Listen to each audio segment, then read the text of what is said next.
हम करने लगे हैं। ठीक है। अच्छा, इसमें क्या होता है इसको समझते हैं आज। इसकी नाइस। अच्छा, आई सेड जैसा कि नाम से ही पता चल रहा है, इसके अंदर कुछ अकाउंटिंग पॉलिसीज, अकाउंटिंग पॉलिसीज की बात होगी, और उनके अंदर चेंज, और फिर इसके अलावा अकाउंटिंग एस्टिमेट्स का चेंज और एरर्स। ठीक है, तो ये एक नॉर्मल होता है कि हमारी अकाउंटिंग पॉलिसीज हम जो सेट करते हैं उनके अंदर चेंजेस आ जाती हैं, और अकाउंटिंग एस्टिमेट्स। ठीक है, और इसके अलावा एरर्स, कि एरर्स भी अक्सर हो जाते हैं, लाजमी नहीं कि हर दफा फ्रॉड ही हो रहा हो, कई दफा हमारी अपनी मिस्टेक भी हो जाती है। तो ह्यूमन एरर है, सारे अकाउंटेंट इंसान होते हैं, तो ये पॉसिबिलिटीज होती हैं। तो अब इस ये स्टैंडर्ड आपको गाइड करता है कि आपने इसके साथ डील कैसे करना है। ये हो जाता है तो फिर आपने क्या करना है। अच्छा, जस्ट अ सेकंड।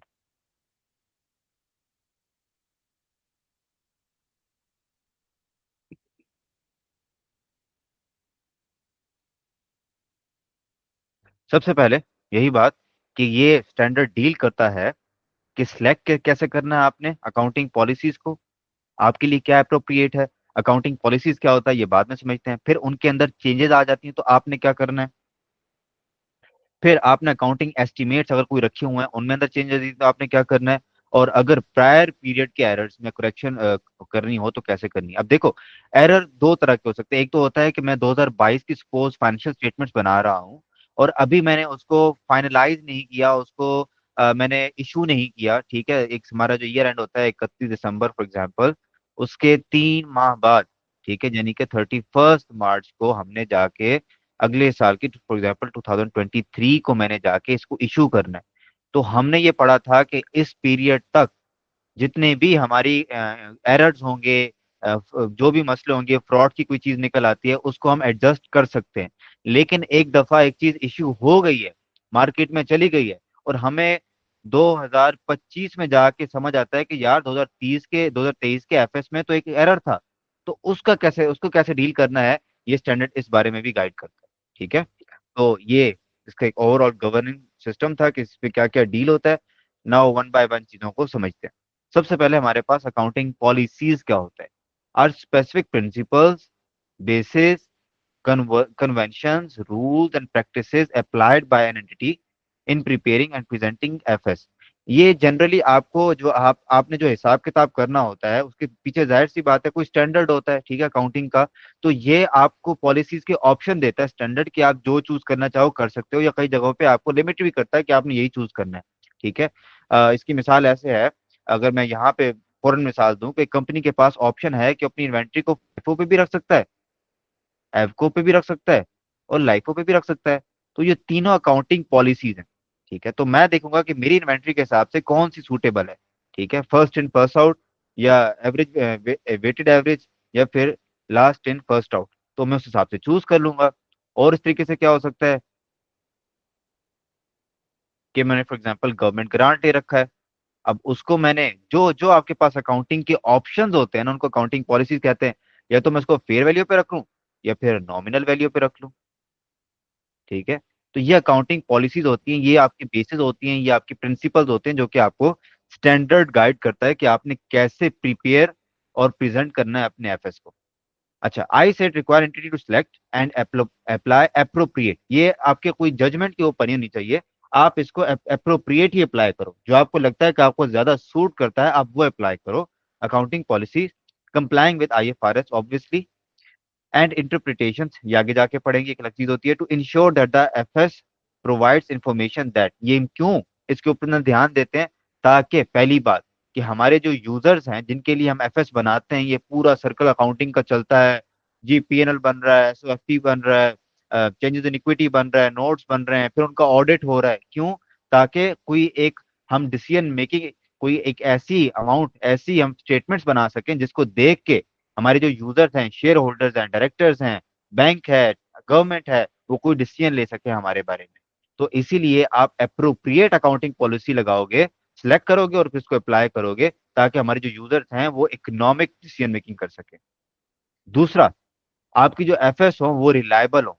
ठीक है, अब रिलायबल कैसे होंगी, कि रिप्रेजेंट्स फेथफुली, कि वो ईमानदारी से फाइनेंशियल पोजीशंस बताए कि हमारी कंपनी के पास कितना एसेट पड़ा है, ये फेथफुली नजर आना चाहिए। इसमें ना ज्यादा होना चाहिए एसेट, ना कम होना चाहिए। फाइनेंशियल परफॉर्मेंस, कंपनी की परफॉर्मेंस क्या है, कैश फ्लोज ऑफ एंटिटी के, कंपनी के पास कैश कितना आ रहा है कितना जा रहा है। दूसरा, reflect the economic substance of transaction, के उस सब्सटेंस से कोई इकोनॉमिक ट्रांजैक्शन भी नजर आनी चाहिए, कि मुझे कोई फायदा हो रहा हो उससे। इकोनॉमिक सब्सटेंस का मतलब ये है कि मैं अगर 10 ट्रक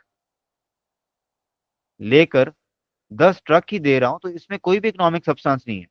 हाँ, अगर मैं 10 ट्रक लेकर उसके अगेंस्ट कोई कैश दे रहा हूँ, और मुझे पता है ये 10 ट्रक अभी तो मेरे लिए नुकसानदेह होंगे, एक साल में मुझे अमाउंट रिकवर नहीं कर दे सकते। हाँ, अगर ये मैं चलाता रहा, इससे किराया लेता रहा, जो भी मैंने ट्रांसपोर्ट का लेना है, तो 10 सालों में मैं अच्छा खासा रेवेन्यू कमा लूंगा। तो ये इकोनॉमिक सब्सटेंस नजर आ रहा है। ठीक है। अदर देन इवन कंडीशन और not mainly the legal form, कई दफा आपके ऊपर लीगल फॉर्म भी आपके ऊपर ट्रांजेक्शन हो सकती है कि आपने पेनल्टी पे करनी है, अब उसके अंदर कोई भी आपको इकोनॉमिक सब्सटेंस नहीं है। ठीक है।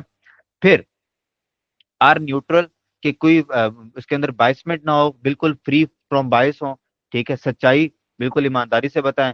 फिर प्रूडेंट, कि उनके अंदर जो अकाउंटिंग का बेसिक सा कॉन्सेप्ट है, कि जो गेन है वो ओवर स्टेटेड ना हो, और जो एक्सपेंसेस है वो अंडर स्टेटेड ना हो। ठीक है, तो वो इसके अंदर रिफ्लेक्शन होनी चाहिए। Are complete in material aspect, और वो कंप्लीट भी होने चाहिए, सारी बातें उनके अंदर होनी चाहिए। तो इसलिए हमें एक जो अकाउंटिंग पॉलिसी है वो अप्रोप्रिएटली चूज करनी चाहिए। ठीक है। जी। अच्छा, अब इनके अंदर चेंजेस आ जाती हैं। चेंजेस ऑब्वियसली आ सकती हैं ओवर द पीरियड, एंटिटी जैसे ग्रो करती है तो उसको अपनी नीड्स के हिसाब से कभी कम हो जाती है, कभी ज्यादा हो जाती है, तो अपनी अकाउंटिंग पॉलिसीज चेंज करना पड़ सकती हैं। ठीक है, हम एक मिसाल ले लो। इसकी जो बेस्ट मिसाल होगी ये होगी कि आप फॉर एग्जांपल अपने जो एक, सपोज आप एक एनिमल लेके आए थे, उसको कॉस्ट पे रख रहे थे, लेकिन आपको रिक्वायरमेंट तो था कि उसको एग्रीकल्चर के हिसाब से fair value cost to sell पे रखते। लेकिन अब उस वक्त उसकी मार्केट में कोई फेयर वैल्यू मौजूद ही नहीं, तो आप मजबूरन कॉस्ट पे रख रहे थे। लेकिन जैसे ही वो चीज कॉमन हो गई, अब उसकी fair value cost to sell available है, तो अब आपको उसको fair value cost to sell के ऊपर रखना पड़ेगा। तो चेंजेस आ सकती है। आर नॉर्मली अनचेंज, नॉर्मली तो अनचेंज रहेगा, जरूरत नहीं होती इनको चेंज किया जाए फ्रॉम पीरियड टू पीरियड। क्यों? ताकि कंपेरेबिलिटी हो। एक साल की इन्वेंट्री को मैंने जब लाइफो पे फाइफो पे रखा हुआ था तो 1 लाख आ रही है, अब फाइफो से एफओ के ऊपर मैं उसको मैं क्या कहते हैं कि ट्रांसफर करता हूं, तो अमाउंट चेंज हो जाती है। तो अमाउंट तो चेंज फाइफो से भी हो जाएगी अगले साल। फॉर एग्जांपल ये 2022 है, ये 2023 है। ठीक है, अब ये हो गई है 1,05,000। ठीक है, फाइफो से भी चेंज तो हो सकती है, लेकिन ये कंपेरेबल है। अब अगर मैं इनमें फर्क देखूं तो मुझे पता चल रहा है कि मेरी इन्वेंट्री 5,000 से बढ़ गई है। लेकिन अगर ये एफको के ऊपर हो जाए, तो फिर तो मैं पूरी कैलकुलेशन में पड़ जाऊं, या तो इस अमाउंट को पहले फाइफो में कन्वर्ट करूं, या फिर इस अमाउंट को एफओ में कन्वर्ट करूं, और फिर मैं देखूं कि चेंज कितना है, क्योंकि दोनों अलग अलग मॉडल है।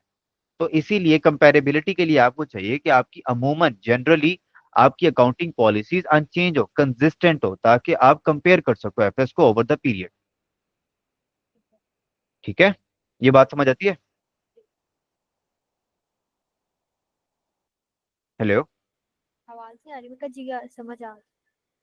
हाँ, तो अब चेंज कब करना पड़ सकता है हमें? Only if is required by IFRS. Obviously जब आईएफआरएस ही कह दे, कोई नया स्टैंडर्ड आ जाता है, या आईएफआरएस की कुछ रिक्वायरमेंट्स होती हैं, अगर आप ऐसी कंपनी हो तो आप ये अकाउंटिंग पॉलिसी लगाओ, ऐसी कंपनी हो तो ये अकाउंटिंग पॉलिसी लगाओ। शुरू में आपकी कंपनी और तरह की थी, पब्लिक कंपनी थी सपोज, उसके ऊपर और अकाउंटिंग प्रिंसिपल लगता था, अब पॉलिसी लगती थी। अब आप कोई और कंपनी बन चुके हो, आप प्राइवेट पब्लिक बन चुके हो, तो आपके ऊपर और आईएफआरएस लगेगा। तो आईएफआरएस भी आपसे रिक्वायर कर सकता है कि अब आप अपना अकाउंटिंग स्टैंडर्ड चेंज करो, या फिर आपकी जो एफएस है वो रिक्वायर करती हैं कि अगर मुझे रिलायबल या रेलेवेंट बनाना है तो अपना अकाउंटिंग स्टैंडर्ड चेंज करो। ठीक है। अच्छा, a change in accounting policies occurs if there has been change in, अच्छा अब चेंज कब कब हो सकता है? Recognition, an expense is now recognized as an asset rather than as an asset। इसकी मिसाल ऐसे हो सकती है कि वैसे तो डिसमेंटलिंग कॉस्ट एक एक्सपेंस है, अगर मुझे ये ऑन स्पॉट देनी पड़ती तो मैं इसको एक्सपेंस रिकॉर्ड कर रहा था, मुझे पता था कि मैं 12 महीनों के अंदर अंदर ही अपना एसेट बेच दूंगा, तो 12 महीनों के लिए तो मुझे इसको प्रेजेंट वैल्यू प्लानिंग की जरूरत नहीं है, मैं इसको जब पे आउट करूंगा तो एक्सपेंस आउट कर दूंगा। लेकिन मैं अब उस एसेट को जिसको 12 महीने मैंने एक्सपेंस आउट करना बेच देना था, या उसको डिसमेंटल करवाना था, अब उसको मैं लॉन्ग टर्म बेनिफिट के लिए इस्तेमाल करना शुरू कर दिया। अब मैं सपोज 5 साल के लिए उसको इस्तेमाल करना शुरू कर दिया कि 5 साल बाद इसको डिसमेंटल करवाऊंगा। इसका मतलब ये है कि अब वो जो डिसमेंटलिंग कॉस्ट थी, अब उसको मुझे प्रेजेंट वैल्यू पे लाना पड़ेगा, और प्रेजेंट वैल्यू पे लाने के लिए मुझे इसको एसेट बनाना पड़ेगा, उसको कैपिटलाइज करना पड़ेगा, उसकी अमाउंट को एसेट के पार्ट बनाना पड़ेगा। तो ये भी एक वजह हो सकती है। दूसरा ये है कि प्रेजेंटेशन की वजह से, ठीक है, depreciation now included in cost of sales rather than admin expenses. इसकी क्या कहानी होती है कि डेप्रिसिएशन एक एक्सपेंस तो है, हमें पता है, लेकिन ये पीएनएल में किस हेड में जाती है, ये डिपेंड करती है कि वो डेप्रिसिएशन कहाँ इस्तेमाल हो रही थी। ठीक है, अगर तो ये मैन्युफैक्चरिंग में इस्तेमाल होती है, जैसे कि प्लांट है या मशीनरी है, ठीक है, इससे हम चीजें बना रहे हैं, तो ये जाती है कॉस्ट ऑफ गुड्स सेल में। और अगर ये इसके अलावा कहीं इस्तेमाल होती है मैन्युफैक्चरिंग से अलावा, तो ये एडमिनिस्ट्रेशन में जाती है, जैसे कि बिल्डिंग है जिसके अंदर हमारे एम्प्लॉयज बैठ के कंप्यूटर के ऊपर काम कर रहे हैं, कोई गाड़ियां हैं हमारे पास, व्हीकल्स हैं, और अगर यही व्हीकल मेरी क्या कह सकते हैं कि ट्रांसपोर्ट के लिए काम आ रही है, तो मैं उसको सेलिंग एंड डिस्ट्रीब्यूटिंग में डाल दूंगा। तो खर्चा वही है डेप्रिसिएशन, लेकिन उसको किस हेड में डालना है वो डिपेंड करता है कि उसका इस्तेमाल किधर हो रहा है। तो इसीलिए ये भी वजह हो सकती है कि प्रेजेंटेशन, मेरी एक गाड़ी थी, वो पहले मेरे एम्प्लॉयज को घर छोड़ के आती थी वो बस, ठीक है, अब उसको मैंने वहां से उठा के डिलीवरी के लिए इस्तेमाल कर रहा हूँ, तो पहले वो एडमिन में कॉस्ट एक्सपेंस जा रहा था, अब वो सेलिंग एंड डिस्ट्रीब्यूशन में जा रहा है। तो प्रेजेंटेशन एक रीजन हो सकती है। तीसरा, measurement basis, स्टेटिंग asset eight replacement cost rather than historical cost, के कई जगह ऐसा होता है कि हम उसको रिप्लेसमेंट कॉस्ट के ऊपर रख सकते हैं इंस्टेड ऑफ हिस्टोरिकल कॉस्ट। या जिस तरीके से हम अपनी क्या कहते हैं कि एसेट की वैल्यूएशन चेंज करते हैं, कभी उसको रिवैल्यूएशन मॉडल पे रख रहे होते हैं, कभी कॉस्ट मॉडल पे रख रहे होते हैं, डिपेंडिंग अपॉन देयर वेरिएबिलिटी। मेरा एक घर था किसी अनजान से इलाके में, वहां पे कॉस्ट जो थी वो सपोज आज 100 है, तो मुझे पता है 5 साल बाद भी मैक्सिमम 105 हो जाएगी, तो मैं इसको कॉस्ट के ऊपर रख सकता था। लेकिन उस घर के अब आसपास कोई बहुत बड़ा कोई कारखाना लग गया है, या कोई गवर्नमेंट ने मेट्रो बस शुरू कर दी है, अब उस मेरे घर की वैल्यू बढ़ गई है। तो अब अगर फॉर एग्जांपल इस साल उसकी कॉस्ट 100 है, तो मुझे पता है अगले साल तक इसकी वैल्यू जो है वो 120 हो जाएगी, अगले साल 140 हो जाएगी, और अगर वो मेट्रो बस खत्म होगी तो वापस 100 भी हो जाएगी। तो ये वैल्यू में इतना जो चेंज आ रहा है, मुझे अब इसको कॉस्ट मॉडल से रिवैल्यूएशन मॉडल पे लाना पड़ेगा। जी। ठीक है, तो ये रीजन भी हो सकती है कि मेजरमेंट बेसिस मेरी चेंज हो जाए। तो ये कुछ रीजन होती हैं कि अकाउंटिंग पॉलिसीज में हम चेंज ला सकते हैं। और इसके अलावा वही बेसिक सी बातें कि या हमें आईएफआरएस रिक्वायर कर दे। फिर आगे बढ़ते हैं। अच्छा, अगर चेंज करना होगी तो अकाउंटिंग ट्रीटमेंट क्या होगी? The change should be applied retrospectively. ये बात आपने याद रखनी है कि अकाउंटिंग पॉलिसी की अगर मैं बात करूं, अब अकाउंटिंग पॉलिसी में क्या आता है आगे इसको जरा डिटेल में देखते हैं। अकाउंटिंग पॉलिसी की मैं बात करूं, अगर इसमें कोई चेंज आता है तो ये रेट्रोस्पेक्टिवली हम इसको अप्लाई करेंगे। रेट्रोस्पेक्टिवली का मतलब ये है कि फॉर एग्जांपल मैंने एसेट खरीदा था 2002 में, ठीक है, और उसको उसको फॉर एग्जांपल मैंने कॉस्ट के ऊपर रखा हुआ था, सब कुछ सही था सही था सही था। एक मिसाल ले लो, वो 2005 में अब उसकी कॉस्ट नहीं, अब क्या कह सकते हैं कि अब उसकी फेयर वैल्यू पे मुझे रखना पड़ रहा है। वही रीजन हो सकती है कि अब उसकी फेयर वैल्यू पे रखना ज्यादा मेरे लिए लॉजिकल है। तो रेट्रोस्पेक्टिवली वर्ड का मतलब यह है कि आप पिछले 3 सालों में जाके अमाउंट को चेंज करो। लेकिन नॉर्मली ऐसा होता नहीं है, क्योंकि जो हम एसेट को रखते हैं तो नॉर्मली इसको हम क्या कहते हैं कि प्रोस्पेक्टिवली रखते हैं। पिछले साल को चेंज नहीं करते, अगले साल ही चेंज करते हैं, जिस तरीके से वैल्यूएशन में हम करते हैं। और मिसाल ले लो, फॉर एग्जाम्पल आपने आईएफआरएस 15 में पढ़ा था कि कुछ रीजंस होती हैं जिसकी वजह से आप ओवर द पीरियड आपको रेवेन्यू बुक करना पड़ता है, रेवेन्यू रिकॉग्निशन। कुछ कंडीशंस थी, वरना आप उसको ऑन स्पॉट भी रेवेन्यू में फेंक सकते हो। ठीक है, आपने जब उसको रिकॉर्ड करना शुरू किया था तो आप उसको ओवर द पीरियड रख रहे थे, अब वो कंडीशन में से कोई एक कंडीशन सपोज फुलफिल नहीं होती, आपको इसको ऑन स्पॉट रिकॉग्निशन पे लाना पड़ता है। तो काउंटिंग स्टैंडर्ड कहता है कि जब से आप उसको ओवर द पीरियड शुरू कर किया था रिकॉर्ड करना, पीछे जाओ और हर अमाउंट को जाके चेंज करो। ठीक है, तो ये रेट्रोस्पेक्टिवली का मतलब होता है कि आप पीछे जाके उन अमाउंट्स को चेंज करो with an adjustment of opening balances of retained earning in the statement of changes in equity. अब जब पीछे जाके मैं उसको चेंज करूंगा रेवेन्यू को, तो क्या पता है कि पिछली पिछली दफा जो मैंने उसको रिकॉर्ड किया था वो ज्यादा कर दिया था या कम कर दिया था। उस हिसाब से मैं अपने रिटेन्ड अर्निंग को, जो कि मेरा प्रॉफिट है, उसको प्लस माइनस करूंगा पिछले सालों का। ठीक है, इसको आगे सवाल में समझते हैं। फिर comparative information should be restated unless it is impractical to do सो।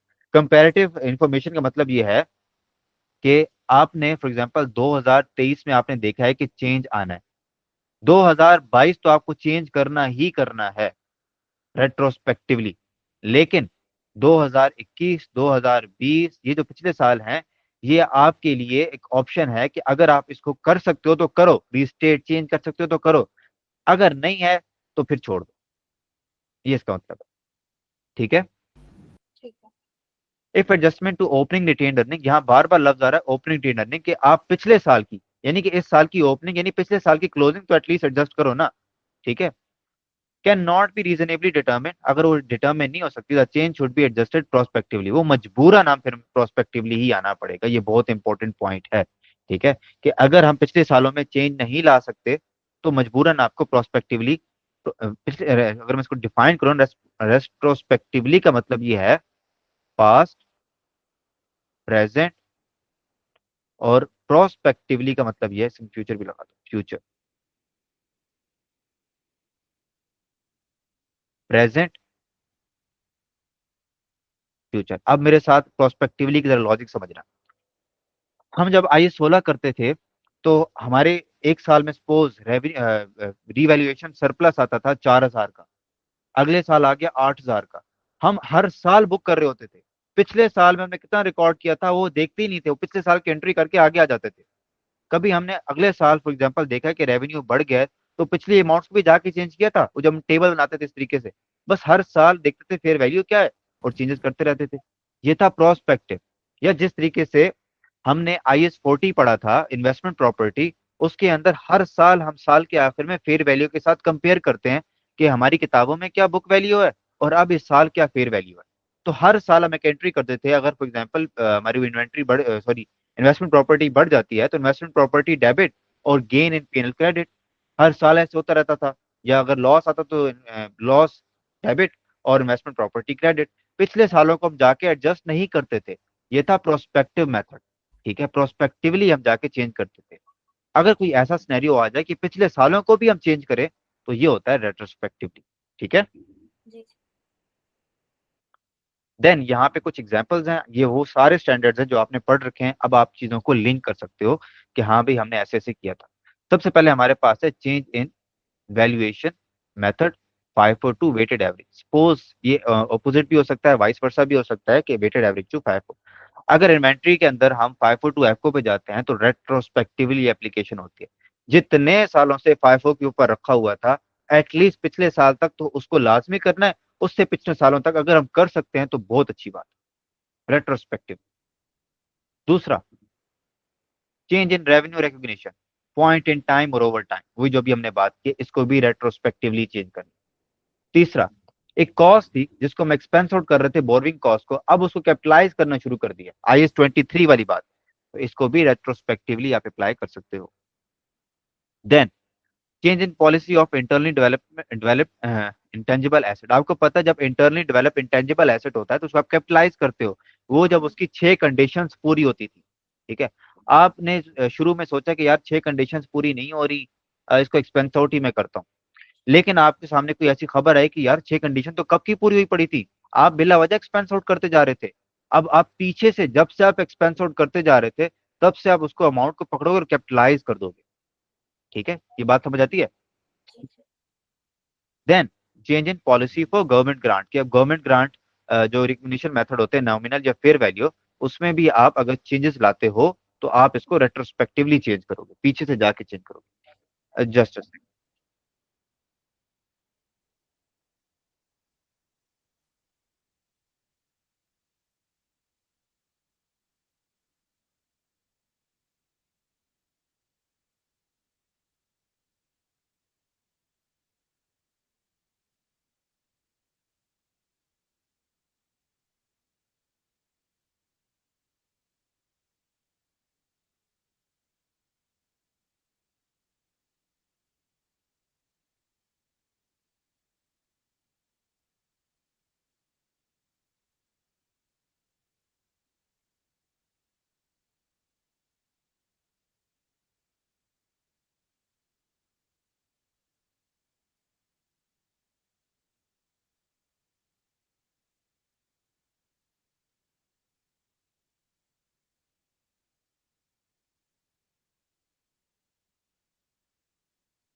एक सेकंड, हाँ।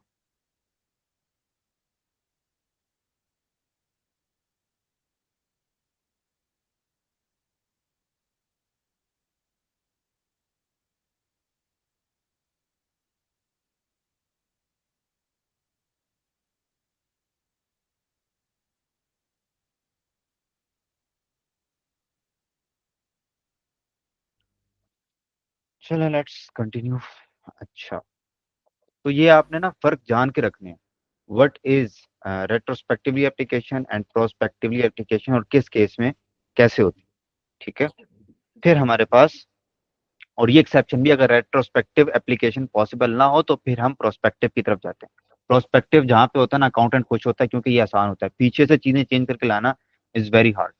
अच्छा, ये प्रोस्पेक्टिव की कुछ एग्जांपल्स हैं। जिस तरीके से हम फेयर वैल्यू से कॉस्ट मॉडल पे आते हैं, इन्वेस्टमेंट प्रॉपर्टी पता ही नहीं होता था, हम वो एंट्री कर देते थे। ठीक है, फेयर वैल्यू से कॉस्ट मॉडल के ऊपर के जो भी शिफ्टिंग होती थी, यहाँ उसको लेटेस्ट डेट के ऊपर फेयर वैल्यू के ऊपर ला के, फॉर एग्जाम्पल मैं फेयर वैल्यू के ऊपर रख रहा था 100 के ऊपर। ठीक है, और मैंने फॉर एग्जाम्पल 31 मार्च को डिसाइड किया, ये फॉर एग्जाम्पल 1 जनवरी है, तो 31 मार्च को मैंने डिसाइड किया कि मैं इसको कॉस्ट मॉडल पे लाता हूँ, तो उस दिन की जो फेयर वैल्यू होगी उसके ऊपर मैं लेके आऊंगा 105 के ऊपर, एंट्री कर दूंगा, इन्वेस्टमेंट प्रॉपर्टी डेबिट और गेन एंड पीएनएल क्रेडिट। और अब से ऑनवर्ड 105 को मैं कॉस्ट मानूंगा अपना, और इस 105 को मैं डेप्रिशिएट करूंगा on it's useful life, and 9/12 इस तरीके से चलता जाऊंगा। तो पिछले सालों को देखते ही नहीं थे, हाँ फ्यूचर को और प्रेजेंट को जरूर देखते थे। तो ये होती है प्रोस्पेक्टिव एप्लीकेशन। फिर इसी तरीके से कॉस्ट टू फेयर वैल्यू, वही उल्टी बात उसने कर दी, इन्वेस्टमेंट प्रॉपर्टी। ठीक है, और cost to revaluation model in PP, ये भी प्रोस्पेक्टिव होता है। तो ये प्रोस्पेक्टिव थे सारे। ठीक फिर रेट्रोस्पेक्टिव के दो एग्जांपल्स और, कि change in recognition of development expenditure, ये वैसी ही बात आ गई, कैपिटलाइजेशन एक्सपेंडिचर मेट या नॉट मेट। ठीक है, और फिर ये जहां जहां से आपसे गलती हुई थी आप उसको सीधा करके आओगे। फिर चेंजेस इन, गलती तो नहीं होती ऑब्वियसली, लेकिन चेंज होती है पॉलिसी, गलती इसको गलती नहीं कह सकते। Change in accounting for lease for operating finance lease, आप अगर शुरू में ऑपरेटिंग लीज समझ रहे थे, बाद में फाइनेंस लीज की कंडीशंस को पूरा कर लेता है।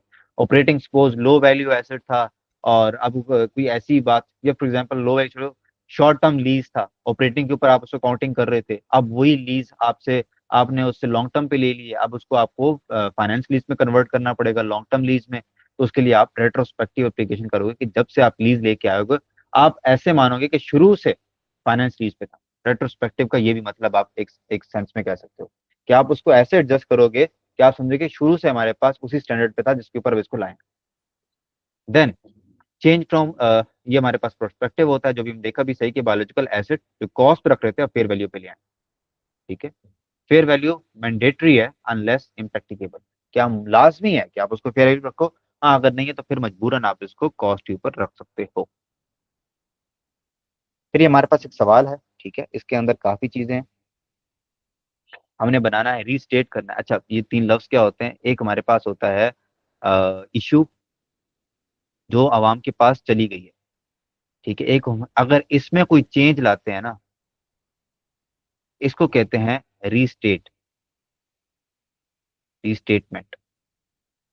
ठीक है, और जब तक ये आवाम के पास नहीं जाती ना, इसको कहते हैं ड्राफ्ट, अभी हमारे पास ही पड़ी है। ठीक है, और इसमें चेंज लाएं तो वो आते रहते हैं, अकाउंटेंट्स फाइनल करने से पहले हजार चीजें चेंज करता है। अच्छा ये चीज ऐसे थी, ओके ऐसे कर दो, अच्छा ये चीज ऐसे थी, ओके कर दो, ठीक है, ऐसे ऐसे ऐसे ऐसे चेंज होती रहती है। फिर ऑडिटर कोई आके कई चीजें चेंज करवाता है मैनेजमेंट से, कि यार ये चीज चेंज कर दो, ये चीज चेंज कर दो, यहाँ एरर है, यहाँ फ्रॉड है। ठीक है, तो चेंजेस होती रहती है ड्राफ्ट के अंदर। जब एक दफा ये इशू हो जाए ना, और उसके बाद कोई चेंज आए, तो उसको कहते हैं रीस्टेटमेंट। रीस्टेट एसओसीआई और एसओएफपी, इसका मतलब यह है कि एसओसीआई एसओएफपी कहीं चले गए, इशू हो गए हैं, अब उसके बाद इसको मैंने चेंज करना है। और प्रिपेयर तो मतलब पहली दफा ही बना दे। इस सवाल को करते हैं। और जो चेंजेस आती हैं वो नोट्स में भी डिस्क्लोज होती है ना। हम्म। मैंने बोला जो चेंजेस आती हैं वो नोट्स में डिस्क्लोज होती हैं। हाँ, वो तो ऑब्वियसली इशू। नहीं, अगर तो हमारी ड्राफ्ट में हुई है तो फिर तो नहीं होगी, लेकिन ऑब्वियसली पिछले जो होते हैं वो तो डिस्क्लोजर में आते हैं। ड्राफ्ट में मैंने रेवेन्यू को 5 लाख लिखना था, 5 लाख एक लिख दिया। ठीक है, अब इसको अगर मैं चेंज करता हूँ, कार्ड के 5 लाख पे लेके आता हूँ, तो कुछ भी मसला नहीं है, इसको मैं क्यों नोट्स में बताऊँ, ये तो मेरी अपनी गलती थी। इशू करने के बाद जो चेंज आता है वो तो होता है ना। हाँ वो तो हो जाएगा, उसके ऊपर नोट्स बनते हैं प्रॉपर। अच्छा, इसका अलग एक नोट बनता है, उसका नाम देते हैं और कहते हैं आई सेट के हिसाब से चेंज इन अकाउंटिंग पॉलिसी या एस्टीमेट, इस तरीके से। इवन आप एस्टीमेट भी चेंज करते हो ना, आगे एस्टीमेट का कॉन्सेप्ट है। एस्टीमेट क्या होता है कि मैंने समझा था मेरी यूजफुल लाइफ 10 साल बाद है, अब कुछ ऐसा हुआ है मेरे एसेट के साथ कि मुझे लगता है ये मजीद 6 साल ही चल पाएगी, बड़ी बात है। तो अगर मैं जो 4 साल पीछे आ रहा हूँ, यूजफुल लाइफ में कम कर रहा हूँ, तो वो भी नोट्स में बताऊंगा मैं कि मैंने अपनी यूजफुल लाइफ कम कर दी है और रीजन ये है। ठीक है। अच्छा, सबसे पहले कह रहा है कि YG limited FIFO method use कर रहा था इन्वेंट्री के लिए। अब वो आपने फर्क रखा होगा ना, तो आपको पता होगा कि हाँ, अगर इन्वेंट्री में फाइफो से एफको पे जा रहे हैं तो रेट्रोस्पेक्टिव एप्लीकेशन होगी। ठीक है। On 1st January 2024, the director decided to change to weighted average cost (EVCO) method to provide more relevant and reliable information। आपकी नीयत तो बिल्कुल ठीक है। फिर हमारे पास है एक्सट्रैक्ट प्रोवाइडेड, ठीक है, ये कुछ एक्सट्रैक्ट्स है हमारे पास, ये एसओपीएल के हैं। ठीक है, इसके अंदर रेवेन्यू है, कॉस्ट ऑफ सेल है, ग्रॉस प्रॉफिट है। अच्छा, ये चेंज की बात हो रही है कि चेंज का इफेक्ट क्या है। ठीक है। और ये हमारे पास एसओएफपी है, इन्वेंट्री हमारे पास है, रिटेन्ड अर्निंग है। और उसके बाद बता रहा है कि टैक्स रेट 20% है। No other impact on financial statement except cost of sale and retained earning. बहुत अच्छे। वो तो हमें खुद भी पता चलता है, मैं बताता हूँ कि कैसे पता चलता है। ओपनिंग रिटेन्ड अर्निंग से बता दी कि फाइफो के हिसाब से 1 लाख है। 1 लाख है। ये सबसे पहले हम चीजों को जब रेट्रोस्पेक्टिवली चेंज करते हैं ना, तो पिछले सालों से जाके देखते हैं कि असर क्या हो रहा है। अच्छा, असर हो रहा है कि हमारी जो इन्वेंट्री है, क्योंकि हम फाइफो से एफको पे जा रहे हैं तो उसकी अमाउंट्स में चेंज आएगा, और रेट्रोस्पेक्टिव पीछे जाके चेंज करना पड़ेगा। वैसे तो मेरा साल है 31/12/23, लेकिन मुझे 31/12/22 चेंज करना मेरे लिए लाजिम है। मैंने बताया ना कि ओपनिंग को तो लाजमी चेंज करते हैं, पिछले साल की क्लोजिंग तो लाजमी चेंज करते हैं, उससे पिछले का हमारे पास ऑप्शन होता है। ठीक है। तो इसको भी मुझे चेंज करना पड़ेगा, तो वो कह रहा है कि ओपनिंग इन्वेंट्री यानी कि इस तारीख की इन्वेंट्री 31/12/22 या 1 जनवरी 23 की बात है, फाइफो के हिसाब से थी कॉस्ट 20,000, और एफ को जिसके ऊपर अब हम आ गए हैं तो इसको भी चेंज करना पड़ेगा। अब ये होगी 18,000, और क्लोजिंग को कह रहा है कि 28,000 थी और अब वो होगी 27,000। कि दोनों सूरत हाल में अमाउंट कम हो रही है। ठीक है। 20,000 से 18,000, 28,000 से 27,000। तो सबसे पहले हम देखते हैं इफेक्ट क्या आएंगे। Effects due to change in counting policies. Change आ रहा है इन्वेंट्री का। ठीक है। तो इन्वेंट्री इटसेल्फ भी चेंज होगी, और उसके साथ चेंज होती है कॉस्ट ऑफ गुड सेल, क्योंकि जब भी इन्वेंट्री हम निकालते हैं ना अपने क्या कहते हैं अपने इन्वेंट्री वेयर हाउस से, तो साथ कॉस्ट ऑफ गुड सेल की भी एंट्री होती है, cost of good sale debit और इन्वेंट्री क्रेडिट। तो ये दोनों जो हैं, ये दोनों इफेक्ट आएंगे। और जब भी cost of good sale effect होगा तो उसके साथ हमारे पास प्रॉफिट भी इफेक्ट होगा, यानी कि रिटेन्ड अर्निंग, क्योंकि प्रॉफिट तो रिटेन्ड अर्निंग में जाता है। ठीक है। जी। तो इन तीनों के ऊपर चेंज आएगा। सबसे पहले हम बात कर लेते हैं कॉस्ट ऑफ गुड सेल की, ये इन्वेंट्री, क्योंकि इनकी साइमल्टेनियस एंट्री होती है। रिटेन्ड अर्निंग पे तो थर्ड इफेक्ट जाके पड़ता है। ओपनिंग की बात करूं मैं अगर, ओपनिंग एडजस्टमेंट, तो इन्वेंट्री जो है, मैं तीनों इकट्ठे लेके चल जाता हूँ। प्रॉफिट, बल्कि नहीं, उसमें टैक्स भी इन्वॉल्व है ना, छोड़ो ऐसे ही। अच्छा, इन्वेंट्री हमारे पास पड़ी थी फाइफो के लिहाज से, ये रही 20,000।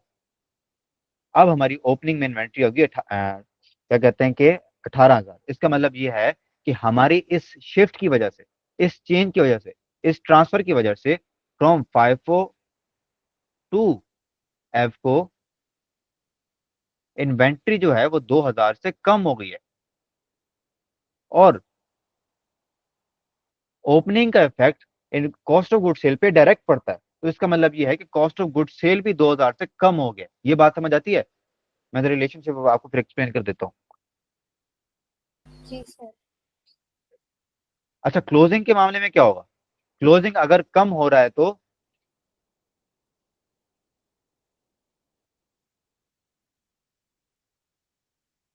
बता सकते हो? अगर क्लोजिंग कम होगा तो कॉस्ट ऑफ गुड सेल पे क्या इफेक्ट पड़ेगा?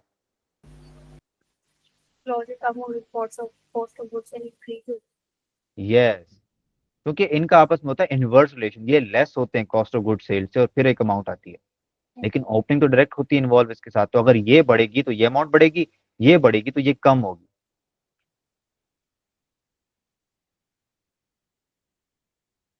तो फाइफो से एवको में ट्रांसफर की वजह से इन्वेंट्री मेरी दो 1,000 से कम हो गई है। तो 1,000 से इन्वेंट्री तो कम हो गई है, लेकिन 1,000 से कॉस्ट ऑफ गुड सेल बढ़ गई है। ठीक है, तो अगर मैं net effect on cost of good sale देखूं तो ये 2,000 से कम हो रहा था, फिर 1,000 से बढ़ गया, तो नेट में ये 1,000 से कॉस्ट ऑफ गुड सेल कम हो रही है। ठीक है, रिटेन्ड अर्निंग पे आ जाओ, इसके ऊपर क्या असर पड़ेगा? फाइफो से, अच्छा पहले ओपनिंग देख लेते हैं। फाइफो के हिसाब से रिटेन्ड अर्निंग थी 20,000, एफको से ओपनिंग होगी है 18,000। तो इसका मतलब ये है कि हमारी जो, अब क्योंकि हम एफको को ही सब कुछ मानेंगे, अब हम देखेंगे कि एफको की वजह से फाइफो के ने क्या किया हुआ था। तो हम देख रहे हैं कि हमारी 2,000 से इन्वेंट्री ओवर स्टेटेड थी। ठीक है, इसके ऊपर टैक्स लगाऊंगा, टैक्स क्योंकि लगेगा, रिटेन्ड अर्निंग में टैक्स का इम्पैक्ट भी आता है। टैक्स का रेट मेरे पास है 20%। तो 2,000 का 20% सीधे से 400, इससे लेस होगा। तो इसका मतलब ये है कि मेरी फाइफो के ऊपर जब इन्वेंट्री पड़ी थी वो 1,600 से ओवर स्टेटेड पड़ी थी, इसको मुझे रिटेन्ड अर्निंग से निकालना पड़ेगा, रिड्यूस करना पड़ेगा। मतलब प्रॉफिट भी मेरा कम होगा। ठीक है, इसका एक और अगर मैं दूसरे तरीके से समझाऊं इसको, जो रट्टे वाला तरीका है वो ये है कि अगर मेरी ओपनिंग में इन्वेंट्री ओवर स्टेट है, इसका मतलब ये है कि कॉस्ट ऑफ गुड भी मेरी ओवर स्टेट है और प्रॉफिट मेरा अंडर स्टेट है। ठीक है, इनका इन्वर्स रिलेशन होता है ना ओपनिंग का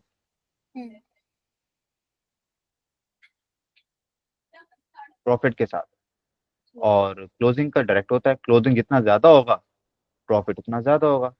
तो ये ज्यादा था, इसका मतलब ये है कि मुझे प्रॉफिट या रिटेन्ड अर्निंग कम करनी पड़ेगी। क्लोजिंग में आ जाओ, तो फाइफो पे था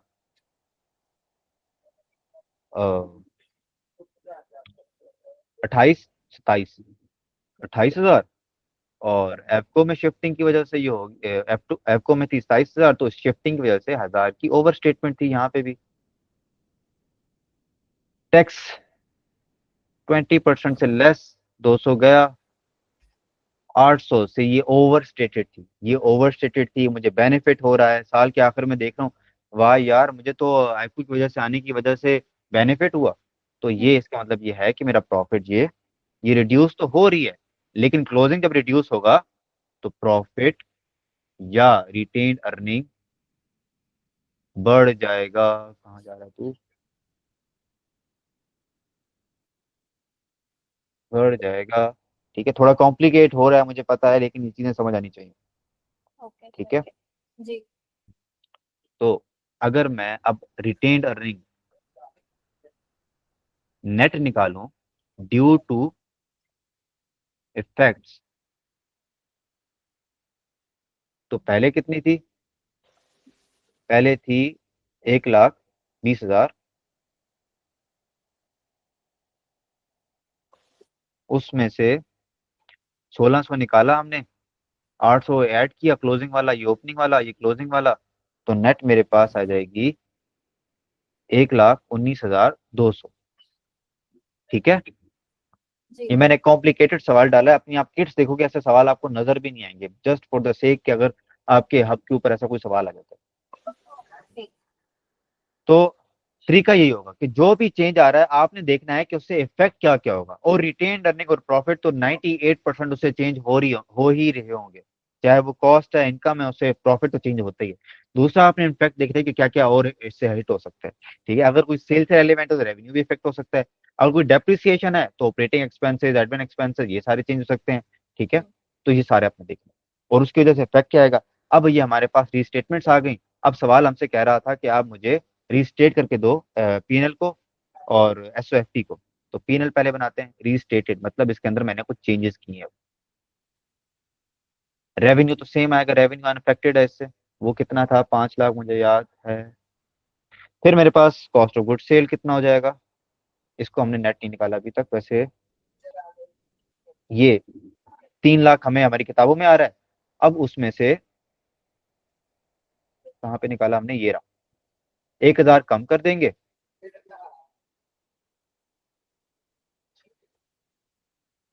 due to change in accounting policy. तो ये हो जाएगा 2,99,000।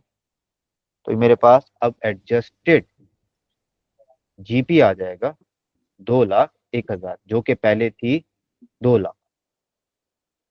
बेनिफिट हो गया, वही बेनिफिट जिसकी भी हम बात कर रहे थे। अच्छा, फिर उसके बाद हमारे पास एक स्लाइड ऐड करते हैं।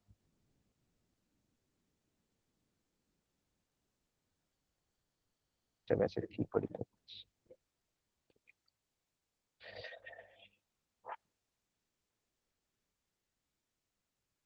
अच्छा, अब आ जाओ एसओएफपी पे। एसओएफपी के तो दोनों आइटम हिट हो रहे हैं। एक तो इन्वेंट्री है हमारे पास एज एन एसेट, और दूसरा इक्विटी के अंदर रिटेन्ड अर्निंग।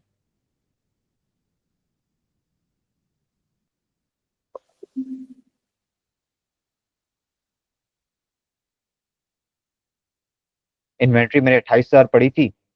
अब उसमें से मैं 1,000 निकाल दूंगा। ये हमने यहाँ पे दोनों की नेट अमाउंट निकाली थी, ये इन्वेंट्री की भी है। दोनों साइमल्टेनियस चलते हैं। तो 28,000 माइनस 1,000, 27,000। और रिटेन्ड अर्निंग, रिटेन्ड अर्निंग मेरे पास अभी मैंने निकाली भी है नेट अमाउंट, ये 1,19,200। तो ये मेरी एसओएफपी रीस्टेट हो गई। ठीक है, और लास्ट पे अगर मैं एसओसीआई बनाऊं, तो एसओसीआई का यहाँ पे एक ही आइटम हिट हो रहा है, रिटेन्ड अर्निंग वाला सेक्शन। ठीक है, तो मैंने जैसा कि बताया आपको कि इस टॉपिक में अगर इस रिट्रोस्पेक्टिव एप्लीकेशन हो रही है तो हम ओपनिंग को भी एडजस्ट करते हैं। तो ओपनिंग पहले हमारे पास था, साल हमारे पास है 1/1/23। फाइफो के लिहाज से जस्ट फॉर अंडरस्टैंडिंग, क्योंकि पहले तो हम फाइफो लेके चल रहे थे, उसके हिसाब से थी ओपनिंग 1 लाख। ये रहा।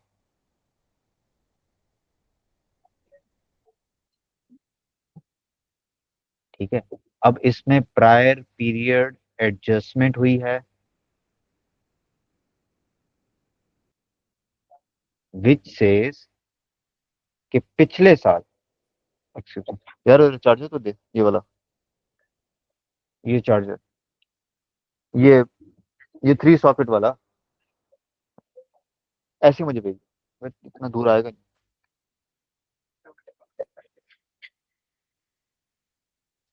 स्विच बोर्ड को नजदीक कर देना। उठा ला इसको। नहीं पहुंचेगा। हाँ, अच्छा।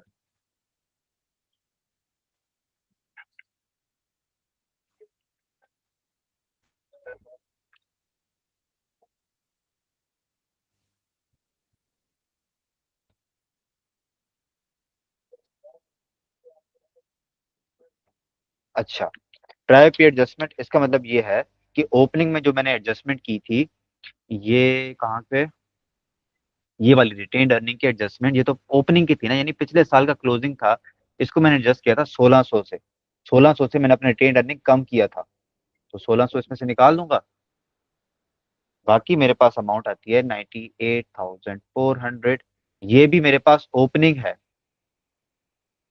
1/1/23 का, लेकिन एडजस्टेड। रीस्टेटेड, रीस्टेटेड का लफ्ज ज्यादा बेहतर है। गौरव, फिर इस साल का प्रॉफिट एडजस्टेड, ये भी हमने ठीक किया है, और ये हमने अभी भी निकाला है यहाँ पे, ये रहा। और अब मेरे पास क्लोजिंग,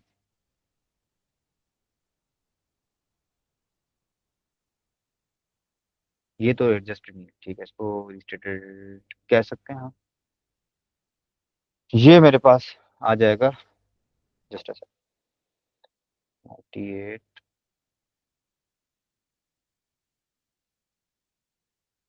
400,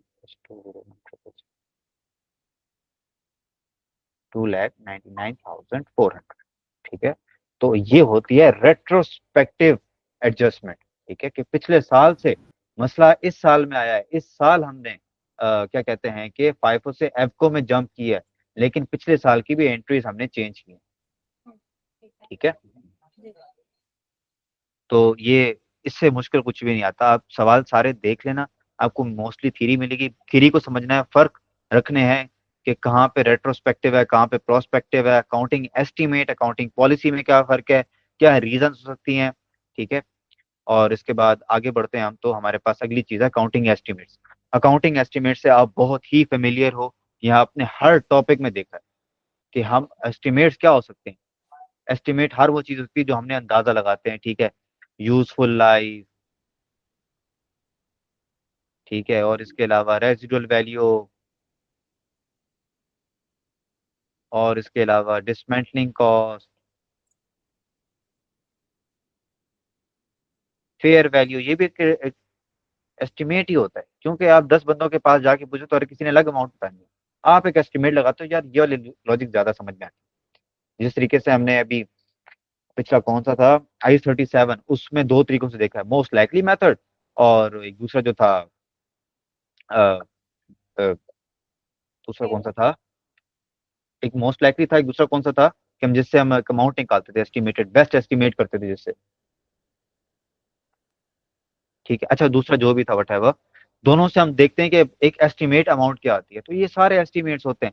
एनआरवी के अंदर एस्टिमेटेड हम लिखते भी हैं, एनआरवी का जब लफ्ज भी लिखते हैं, साथ लिखते हैं एस्टिमेटेड सेलिंग प्राइस, कि इतने का ये बिक जाएगा, less estimated cost to sell, की हाँ बेचने जाऊंगा तो इतना तो खर्चा भी हो जाएगा। तो ये सारे एस्टिमेट्स हो सकते हैं, और इनके अंदर चेंज आ सकता है, क्योंकि ये एस्टिमेट्स हैं, इनके अंदर चेंज आ सकता है।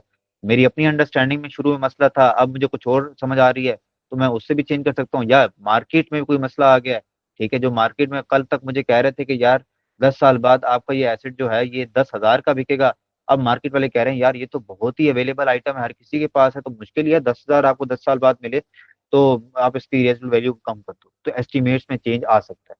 और ये बहुत आसान कॉन्सेप्ट है, अगर एस्टिमेट में चेंज आता है तो आप उसको प्रोस्पेक्टिव करते हो, जिस तरीके से, जस्ट फॉर योर अंडरस्टैंडिंग, कि हम डेप्रिशिएट कर रहे थे, 1 लाख का एसेट था, सपोज उसकी 1,000 रेजिडल वैल्यू थी, और हम 10 साल थे, तो हम निकाल लेते थे 9,000 डेप्रिसिएशन, सही जा रहे थे। 2 साल बाद गुजरे, 3 साल बाद गुजरे, एक बंदा आपको कहता है कि अब इसकी मजीद 6 साल रह गए, 2 साल बाद सपोज, अब तो 2 साल वैसे ही गुजर गए हैं, और इसके अब वो कह रहा है 6 साल रह गए, तो 2 साल पिछले गुजर गए, 8 साल वो और 6 साल ये, तो अब इसको मैं मजीद में 6 साल पे डेप्रिशिएट करूंगा, इंस्टेड ऑफ 8 ईयर्स। तो एसिड की कॉस्ट तो वही है, और अगर सपोज साथ वो कहता है कि अब 1,000 की जगह 500 का जाएगा, तो -500 डिवाइडेड बाय 6, तो इस तरीके से एक डेप्रिसिएशन की अमाउंट निकाल लेंगे।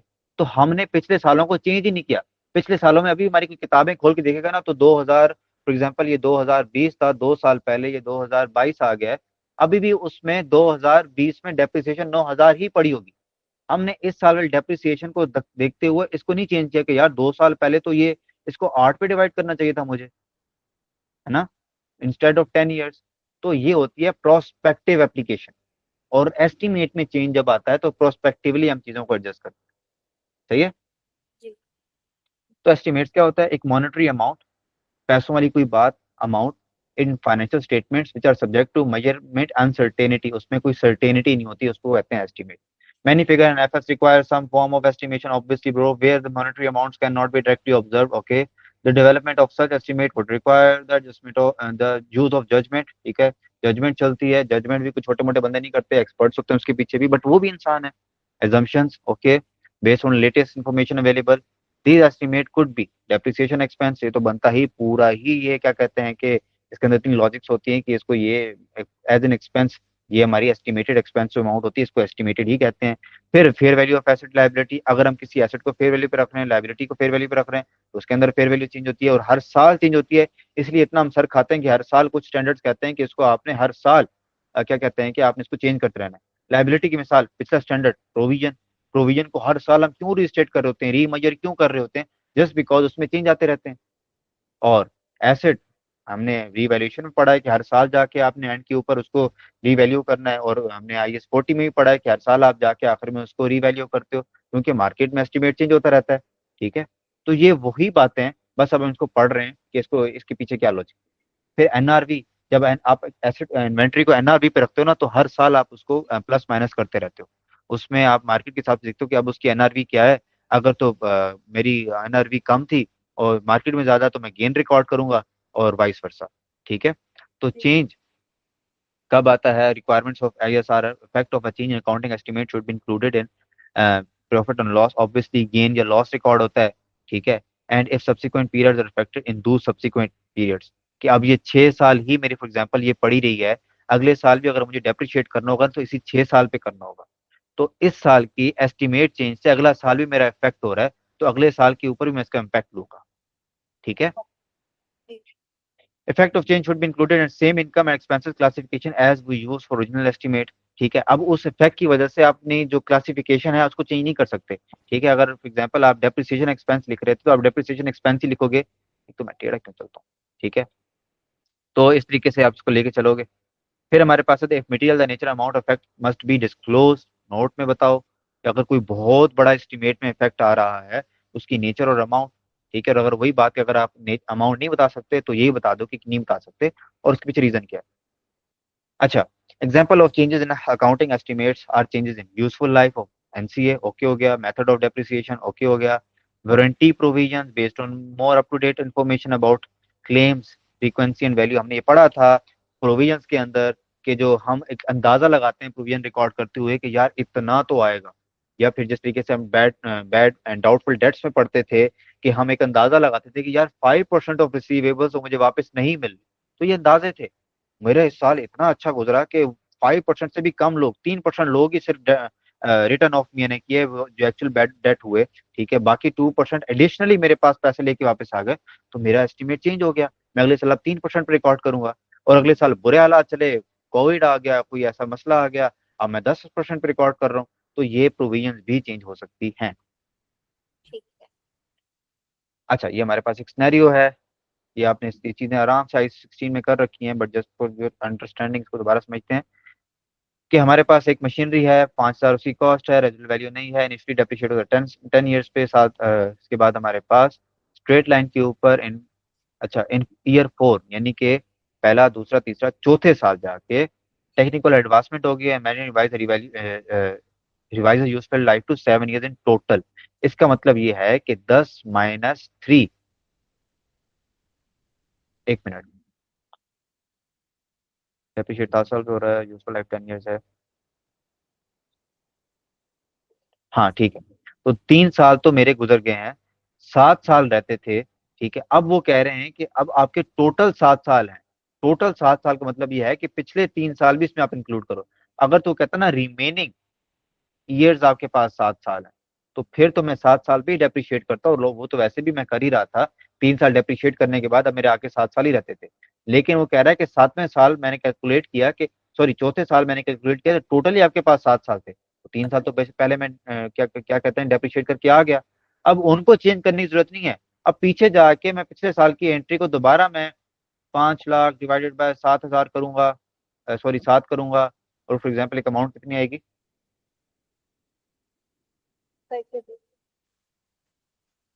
5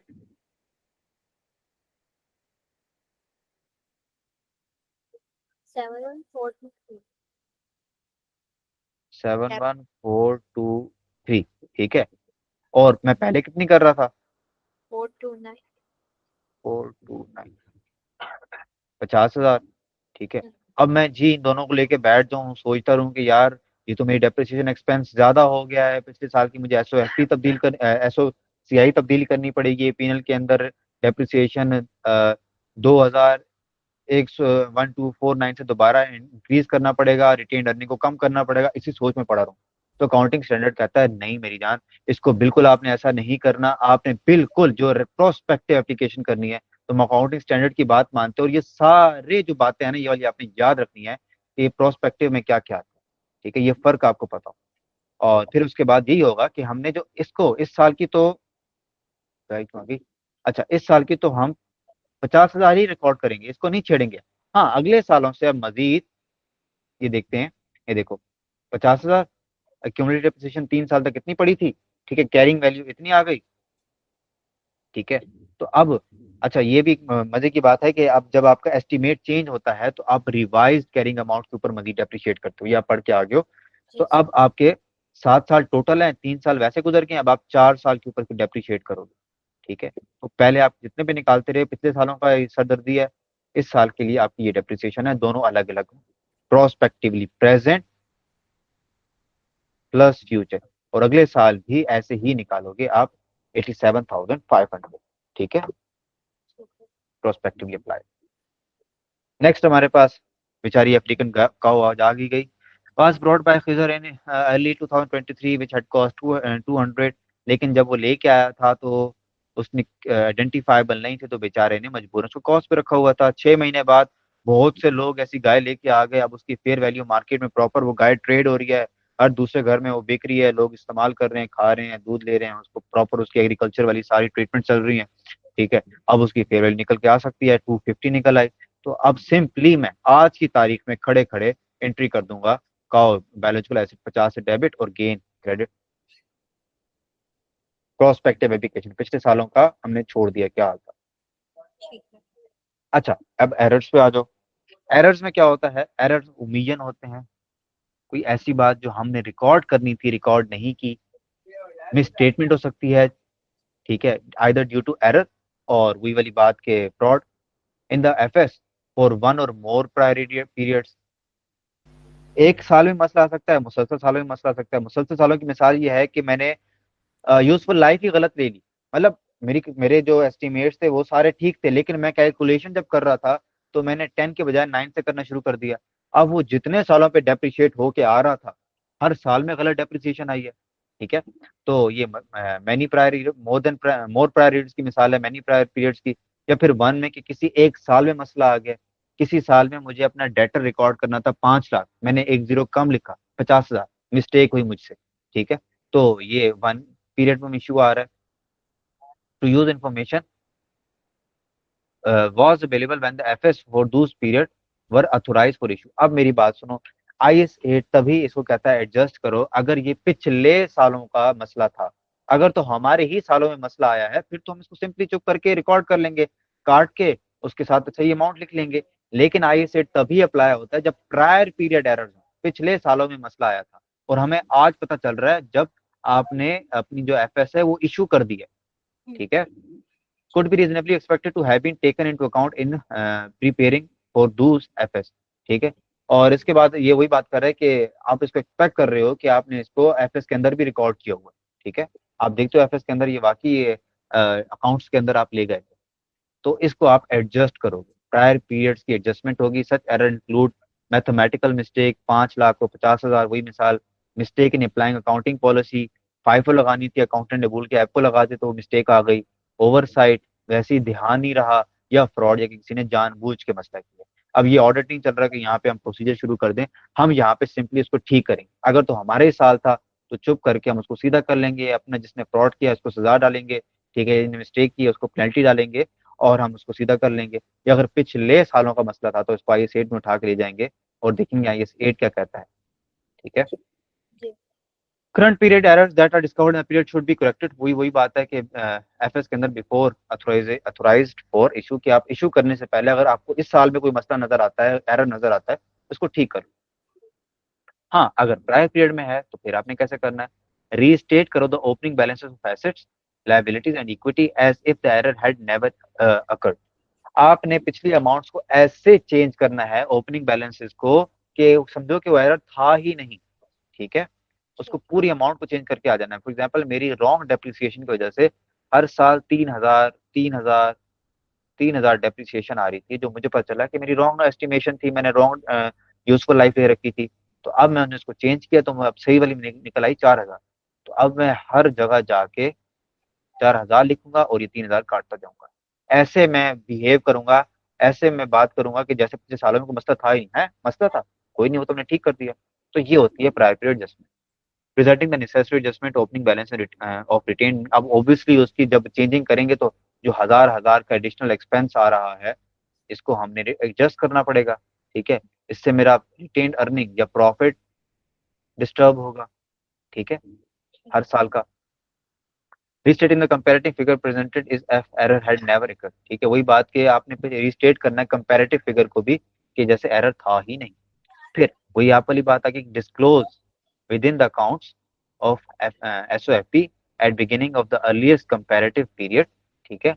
इन effect this means that these three statement of IFS will be presented within the set of financial statement, ठीक है। इसका मतलब ये है कि हमारे पास तीन, जिस तरीके से वो बात कर रहा है ना कि आप ओपनिंग को एडजस्ट करो, इस साल की एफएस को एडजस्ट करो, और पिछले साल की एफएस की ओपनिंग को भी एडजस्ट करो, तो तीन हमारे पास बनेंगी।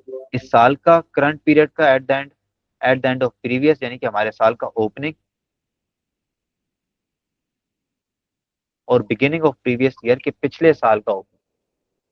तो इन तीन में करना लाजमी है, वरना तो देखो ना ये बहुत ही मुश्किल हो जाएगा।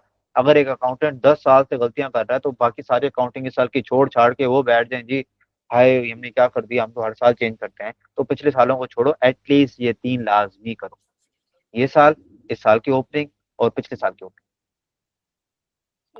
अच्छा, ये हमारे पास एक सवाल है इसके ऊपर। इसमें हमारे पास 2 साल हैं, ठीक है। ये ड्राफ्ट, इसका मतलब ये है कि ये हमारा साल है, अभी हमने इसको इशू नहीं किया। रिपोर्टेड यानी कि चला गया, इसके अंदर गलतियां होंगी तो आइए 8 में एडजस्ट होंगे। ड्यूरिंग 2002 बेटा को discover that some products that had been sold during 2001, बेच गई थी, हमने उसको बेच दिया था, पैसा कमा लिया था, were included incorrectly in inventory at 31 December 2001, ठीक है। कि हमारे जो साल का ओपनिंग है या पिछले साल का क्लोजिंग है उसके अंदर वो अमाउंट पड़ी थी अभी भी 6,05,000 से, सॉरी 6,500 से, जो कि अभी तक जिसको हमने सेल कर दिया था, ये जानी चाहिए थी इन्वेंट्री, लेस होनी चाहिए थी एसओएफपी से, नहीं हुई। इसको करना पड़ेगा क्योंकि हमने इसको सेल कर दिया है, हमारी इन्वेंट्री नहीं पड़ी हमारे पास, बाकी उसने स्ट्रक्चर दिए, ठीक है, दोनों के। इसने हमारे पास वो तीन इन्फॉर्मेशन दे दी, ये हमारे साल का डाटा आ गया, ये पिछले साल का क्लोजिंग या हमारे साल का ओपनिंग आ गया, और ये पिछले साल का ओपनिंग आ गया, ये नहीं, ये वाला written at the start of the year, ठीक है। अब हमने इन तीनों चीजों को बनाना है, तीनों को तो छोड़ो, तीसरे तो नोट्स आपके इसमें नहीं है, तो ये दो को बनाते हैं, बाकी इसकी बात कर लेते हैं। बैठक की बात करते हैं। सबसे पहले अगर मैं इस 6 लाख में कह रहा हूँ 6,500 से मैं रिस्टेटमेंट करूँ पीएनएल की, तो पीएनएल के अंदर तो दो ही अमाउंट चेंज होंगे, दो ही साल चेंज होंगे, हमारा साल ड्राफ्ट, और पिछला साल रिपोर्टेड। ये याद रखना है आपने, पीएनएल के केस के अंदर 2 सालों के अंदर रीस्टेटमेंट होगी, 2 सालों के अंदर एडजस्टमेंट होगी। अच्छा, सेल तो इससे बिल्कुल इफेक्ट में नहीं आएगी, वो तो सेम रहेगी, 1,04,000, 73,500।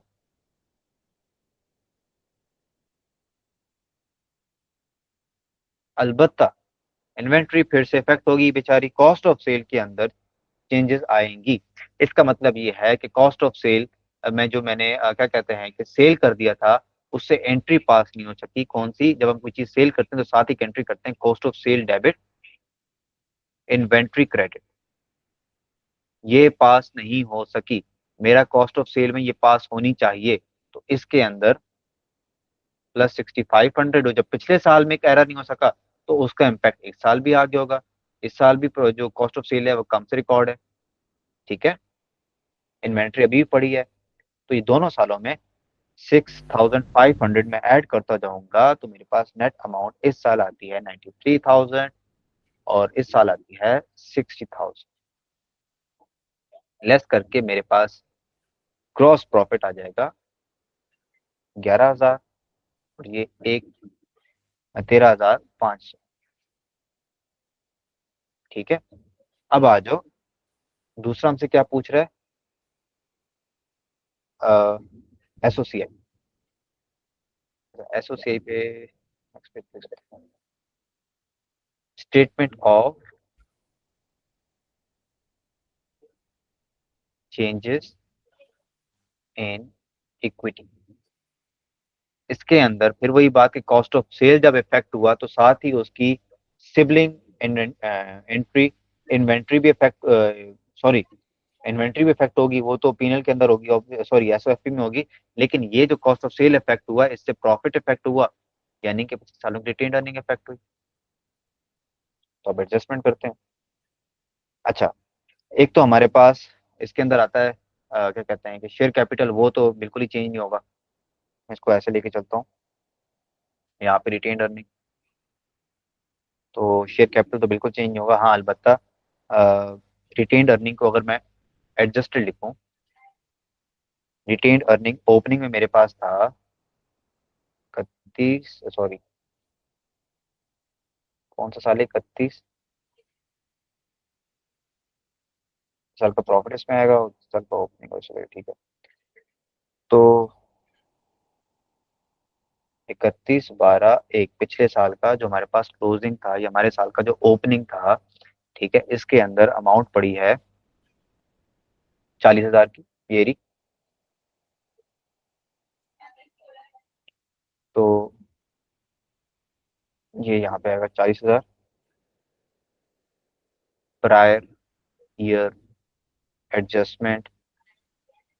एक हमारी कॉस्ट ऑफ सेल बढ़ी है, तो रिटेन्ड अर्निंग या प्रॉफिट कम हुआ होगा। ठीक है, तो मेरे पास ये अमाउंट आ जाएगी 33,500 से। इस साल का प्रॉफिट इसमें डालूंगा, ये हमारे पास इस साल की ओपनिंग हो जाएगी एडजस्टेड, या पिछले साल का क्लोजिंग एडजस्टेड रीस्टेटेड, ये तो सेम आएगा 5,000 ही। ठीक है, ये प्रॉफिट हमारा जो इस साल का है 31/12/2 का, ये हमने अभी देखा है 11,000। ठीक है, तो उसके बाद ये हमारे पास क्लोजिंग आ जाएगा 44,500। अगर मैं पिछले साल का भी हिसाब किताब देखूं, ये तो हमारा ये वाला साल आ गया ना। अगर मैं just-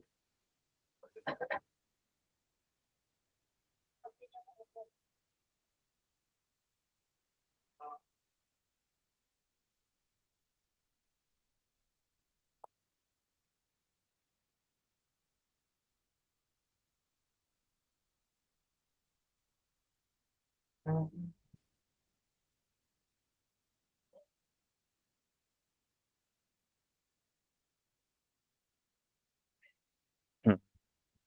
तो अगर मैं एसओसीआई बनाऊं पिछले साल की भी, क्योंकि इसके अंदर पिछले साल का ओपनिंग भी हमारे पास गिवन है, ये वाला। ठीक है, तो ये ऐसे बनेगी कि हमारे पास 5,000 शेयर कैपिटल तो सेम आएगा,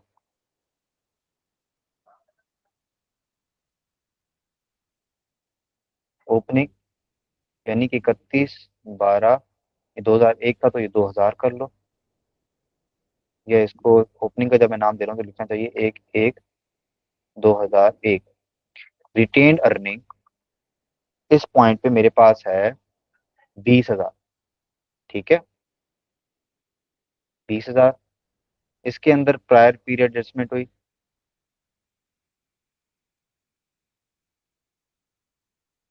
ठीक है, इसके अंदर कोई नहीं हुई, क्योंकि इस साल तो ओपनिंग तक तो कोई मसला नहीं था ना, यानी कि पिछले साल, यानी कि 2001 से भी पिछले साल कोई मसला नहीं था ना। ये तो 2001 में मसला हुआ, तो ये तो सेम आएगी amount. I am making this just for your understanding. तो ओपनिंग सेम आएगा। ठीक है, और फिर उस साल प्रॉफिट कितना हुआ, हाँ इसके प्रॉफिट में अलबत्ता हमने एडजस्टमेंट जरूर की, 60,000 निकाला तो हमारे पास 13,500 बचा।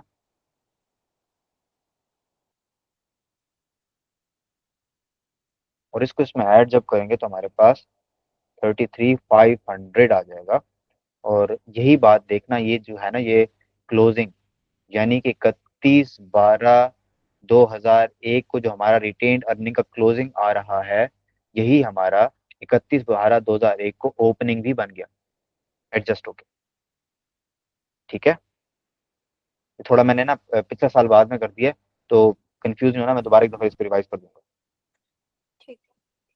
लास्ट में हमारे पास आ जाता है बेचारा एसओएफपी, उसमें न सीधी अमाउंट्स फेंकनी, एक तो इन्वेंट्री मेरी कम हो जाएगी। अगर मैं बात करूं सन 2000 की, तो उसमें तो कोई मसला ही नहीं था, तो उस साल सपोज इन्वेंट्री के आई गेस इसमें अमाउंट नहीं given, suppose just for raw understanding कि ये 80,000 भी पड़ी रही। 2001 में सपोज जितनी भी अमाउंट थी, सपोज 1 लाख थी, उसमें से कितना निकल जाएगा, 6,500। तो मेरे पास ये आ जाएगा 93,500। फिर 2002 में भी, क्योंकि ये पीछे ही मसला आ रहा था, तो इस साल भी इसका असर आएगा। तो सपोज अगर इस साल 1,10,000 थी, तो ये हो जाएगी 13,500, 11,103। ठीक है, तो इस तरीके से एडजस्ट हो जाएगा। रिटेन अर्निंग इक्विटी के अंदर आता है, वो हमने निकाल लिया बड़ा प्यारे तरीके से कि पिछले साल का तो सेम था 20,000, पिछले से पिछला साल, उसमें तो कोई एरर भी नहीं था, तो ये तो 20,000 ही आ जाएगा। 2001 के क्लोजिंग हमारे पास आया 33,500, और इस साल का क्लोजिंग आया 44,500। ठीक है, एकदम मैं रिपीट कर देता हूँ सवाल को। सवाल मसला ये था कि हमने चीजें भेज दी थी, इन्वेंट्री भेज दी थी 6,500 की, लेकिन रिकॉर्ड नहीं किया था। ठीक है, या इनकरेक्टली रिकॉर्ड हुआ था 6,500 से। इसका मतलब ये है कि अकाउंटिंग स्टैंडर्ड ये कहता है कि पीएनएल और एसओसीआई को, जो जनरली है, वो आप 2 सालों के ऊपर रीस्टेटमेंट करोगे, लेकिन एसओएफपी की 3 सालों के ऊपर रीस्टेटमेंट करोगे। ठीक है, तो अभी मसला ही पिछले साल आया, तो पिछले साल, उससे पिछले साल मुझे रिस्टेट करने की जरूरत ही नहीं पड़ी। तो फिर उसके बाद हमने किया क्या कि हमने इस साल का पीएनएल एडजस्ट कर दिया। वैसे तो हमने दोनों सालों को ही कर लिया, क्योंकि मसला पिछले साल में आया था, तो सेल तो सेम थी, कॉस्ट ऑफ सेल। ठीक है, अब उसके अंदर इंक्रीज आ जाएगा, क्योंकि एक चीज बिकी थी, उससे ये वाली एंट्री पास ही नहीं हुई, तो कॉस्ट ऑफ सेल मेरी दोनों तरफ 6,500 से बढ़ गई, और एक हमारे पास रीस्टेटेड जीपी आ गया। फिर हमने एसओसीआई का जब तस्करा किया, तो एसओसीआई के यहाँ पे दो इन्फॉर्मेशन हमें गिवन थी, शेयर कैपिटल और रिटेन्ड अर्निंग। शेयर कैपिटल तो वैसे ही अनअफेक्टेड रहा through out.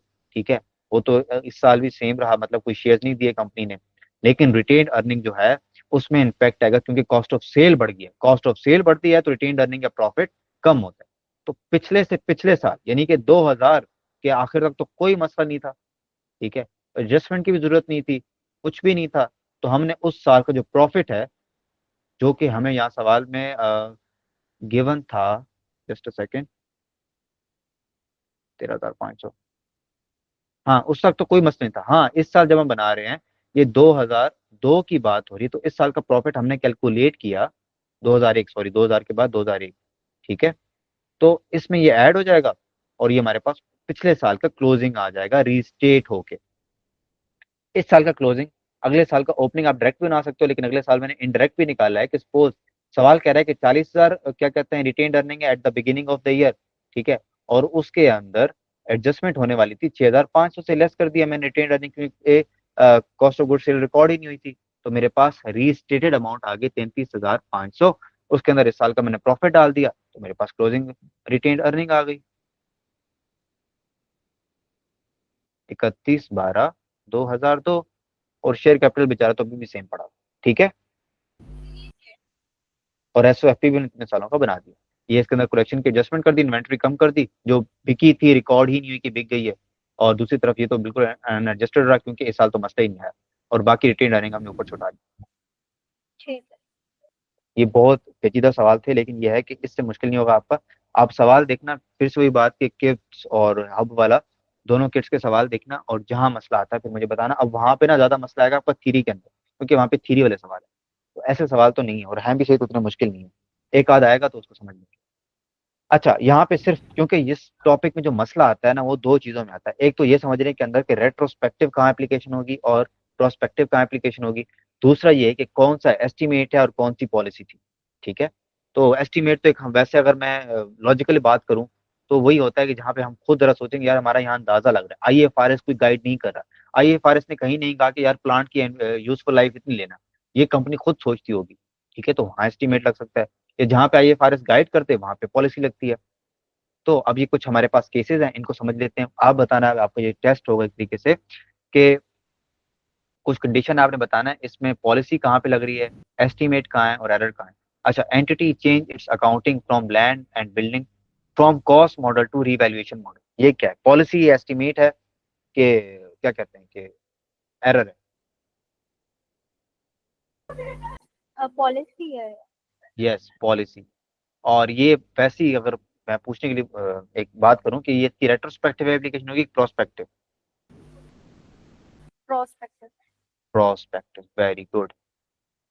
Next, useful life of plant was revised downward following impairment loss, estimate और पॉलिसी? एस्टिमेट।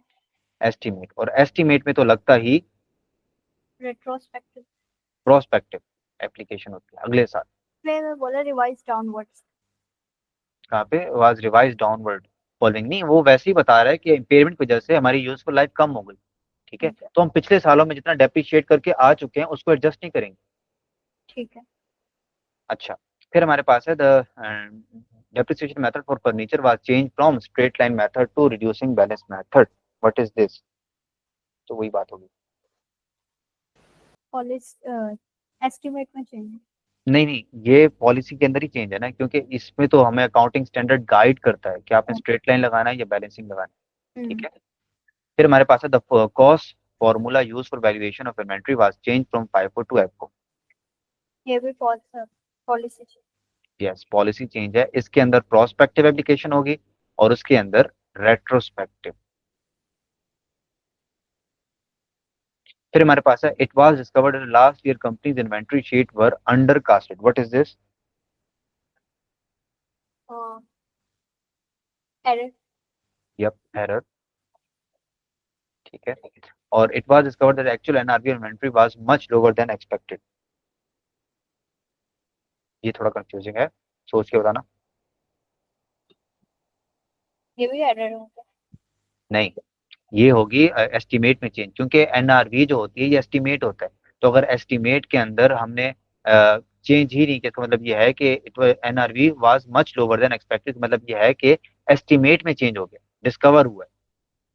ठीक है, अगर ये होता ना कि लास्ट ईयर के अंदर हो, पिछला साल गुजर गया और इस साल तक उसकी एडजस्टमेंट नहीं हुई, तो फिर तो ये एरर होता।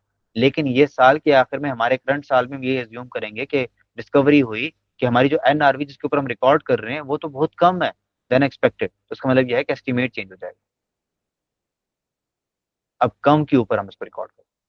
लास्ट हमारे पास है presentation change from current non current to order of the liquidity in statement of financial position. इसका मतलब ये होता है कि जब भी हम नॉन गोइंग कंसर्न की तरफ जाते हैं कि यार अगले 12 महीने भी मैं नहीं निकाल पाऊंगा, तो उसके बाद हम अपनी अकाउंटिंग जो स्टेटमेंट्स होती हैं उनको लिक्विडिटी ऊपर लेके आते हैं। तो फिर ये करंट नॉन करंट वाली बहस ही खत्म हो जाती है, हमारे सारे एसेट्स ही करंट हो जाते हैं, अगले 12 महीने में बेच देंगे। तो ये अपने अकाउंटिंग क्या कहते हैं, अकाउंटिंग एसेट्स को एसओएफपी के अंदर करंट नॉन करंट से सीधा करंट के ऊपर लेके आना, what is this? Policy. Yes, policy. ठीक है, तो ये इसके कुछ सवाल थे। ठीक है, और अब आपने किड्स के और ये सारे सवाल देखने हैं, अगर जरूरत पड़ी जिसके ऊपर कल प्रैक्टिस सेशन रख लेंगे। नहीं तो इसके सवाल मैंने देखे हैं, कोई इतने खास मुश्किल नहीं है, सारे थ्योरी वाले हैं, एक आदि कोई मैथमेटिकल निकल के आ जाएगा। ठीक है, तो वो भी हमने देख लिया। ठीक है। ठीक है, बेस्ट ऑफ लक। रिकॉर्डिंग में ऑफ करूँ। बाकी आपसे वो वाले सवाल हो गए थे पिछले जो हमने आई 37 और 10 की है? जी सर।